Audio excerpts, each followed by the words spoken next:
Tired of dealing with annoying flies, fruit flies, and gnats in your home?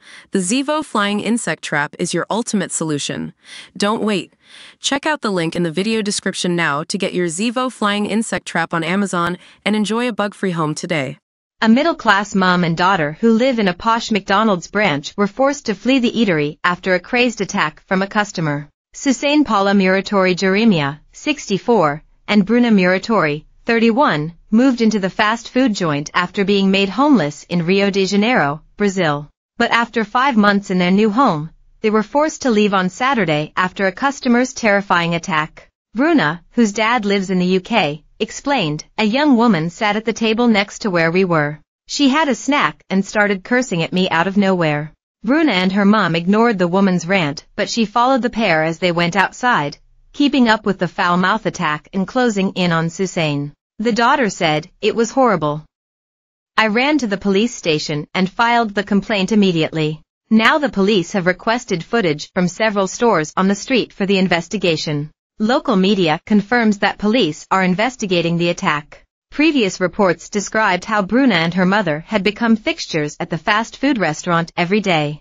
The pair were seen in the McDonald's branch with designer suitcases packed with belongings. They were said to stay in the joint all day, sitting at a table and eating their meals, until they were asked to leave at closing time, 5 a.m.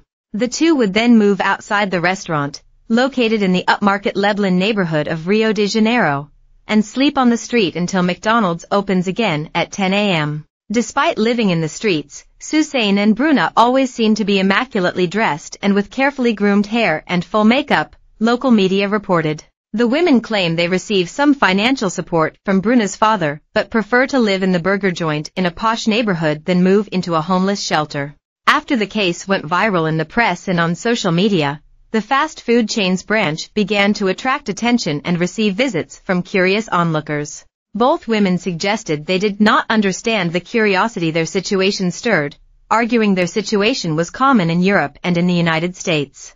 Although her life at the McDonald's had been fine, Bruna said they are now looking for a modest flat to rent. She said, "We can't stay here anymore. Unfortunately, I'm looking at apartments farther from this area that we wanted to stay in. Whatever I can secure, I will. We need to leave here." The 31-year-old is said to be fluent in English and Spanish, also speaking some French, and previously worked as a languages teacher, a hotel attendant, a receptionist, and in restaurants in Rio. Her ex-colleagues described her as mysterious and closed, reported Brazilian outlet CBN.